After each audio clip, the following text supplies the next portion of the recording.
I'm Yvette Dachi, the founder and managing director of Ojay Greene.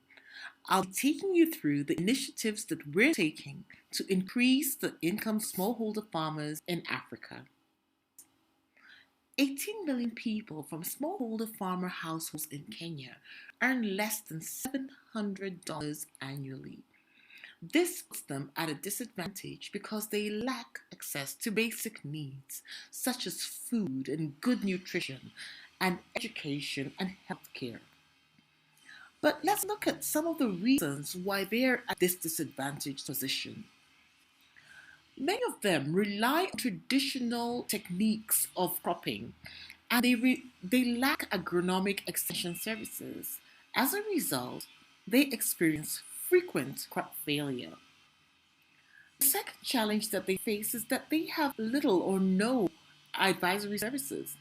They do not understand the supply and demand trends, and the results are, in some instances, there's overproduction of certain farm products and underproduction of certain farm products.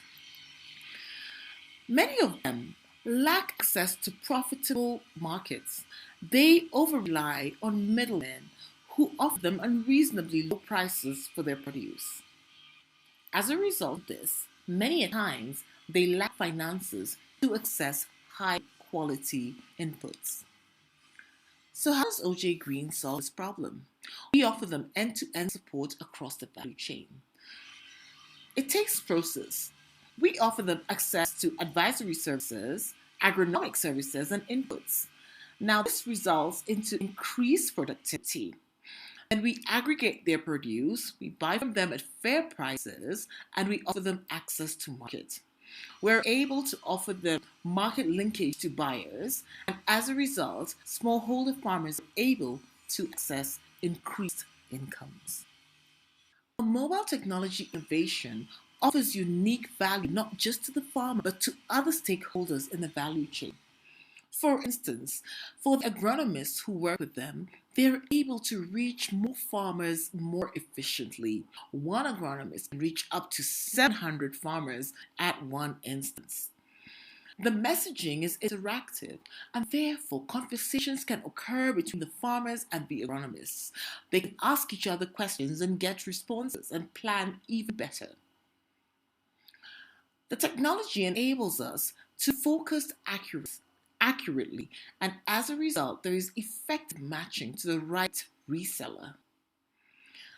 Fourthly, there is valid data. Lending institutions are able to know farmers' expected income and when they will get it. What is the process of increasing income? The first step involves registration and contract signing. After that, we share their data in form of a business case to lending institutions who are able to give them inputs. The third step is advisory and agronomy services to improve productivity, quality, and yield. The fourth step is once the produce is ready, we offer market linkages and resell services. Some of our market linkage partners are seen below. Our value chain provides better income increase for the smallholder farmers, and it also provides a viable business for Ojay Greene. Let's look at two options. Option 1 is when the smallholder farmer sells to the middleman. The smallholder farmer will sell at a unit price of $5 and make a margin of 20%. In option 2, when the smallholder farmer sells to Ojay Greene, the smallholder farmer gets 2 times the amount to the middleman, and their margin is 3 times what they make if they sold to a middleman. Let's look at the other side of the value chain. The middleman who purchases from the smallholder farmer has to sell to 4 others before reaching the retailer. As a result, the price to the retailer is about 5 times the unit price. Since there are many middlemen, they break down the margins to an average of 20%. Ojay Greene, on the other hand, once purchasing from the smallholder farmer, will sell directly to the retailer, and therefore they're able to offer the retailer a better price than the middleman. On the other hand, Ojay Greene also makes a margin that is 2.5 times that is made by the average middleman. The market opportunity is large. In 2015 in Kenya, it was valued at 650 million.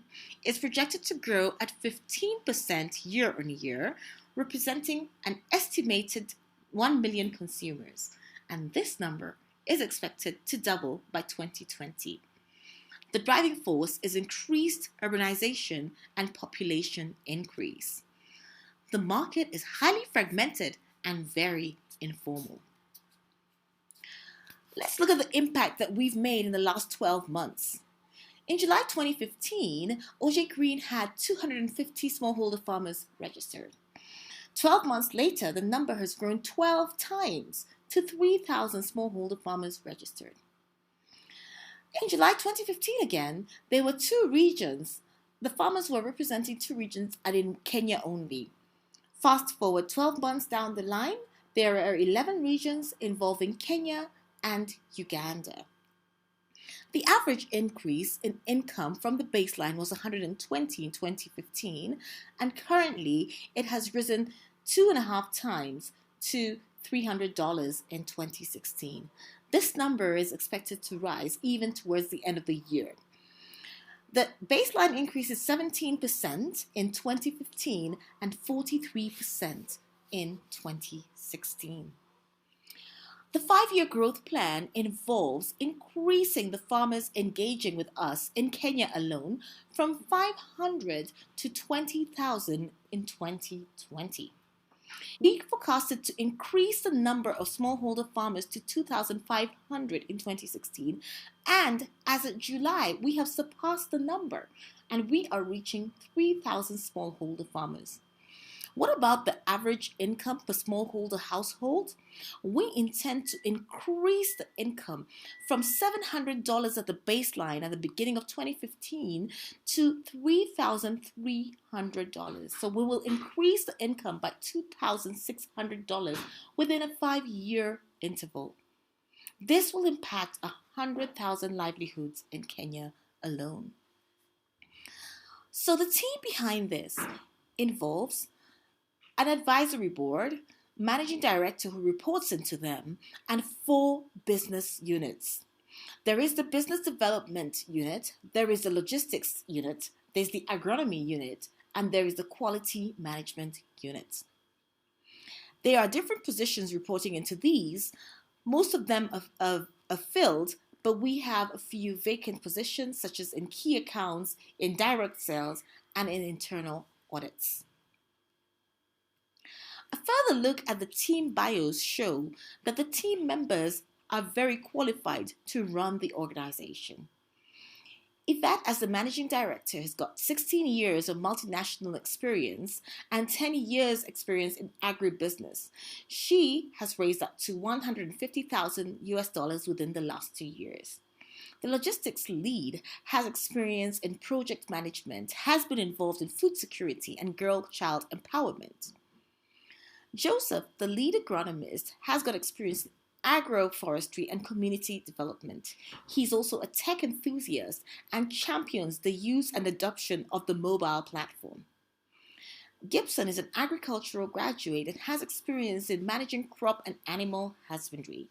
He gives oversight on technical processes, enabling smallholder farmers to deliver market-specified quality. Our advisory board consists of 3 major functions: a financial advisor, a legal advisor, and a business advisor. Looking at our financials historically and ahead over up to 2018, we are looking at a steady growth of revenue while we manage the cost of goods. This also leads while we manage the cost of goods and the operating costs as well. This also will lead to a steady growth in gross profit and in net profit.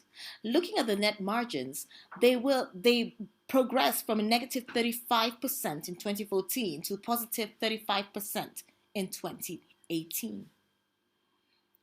So, the fundraise that we are seeking to raise is in debt and equity. There are 4 major things that we'd like to use the fundraise for. For working capital to manage our quick and aggressive growth. We're also looking at a fund to ensure that smallholder farmers are able to access the inputs that they require. We're looking at growing a shipping fleet and also building a high care pack house. As I conclude, I'd like to conclude as this. Overcoming poverty is not a gesture of charity, but it is an act of justice. I thank you for your time and I open up to further questions.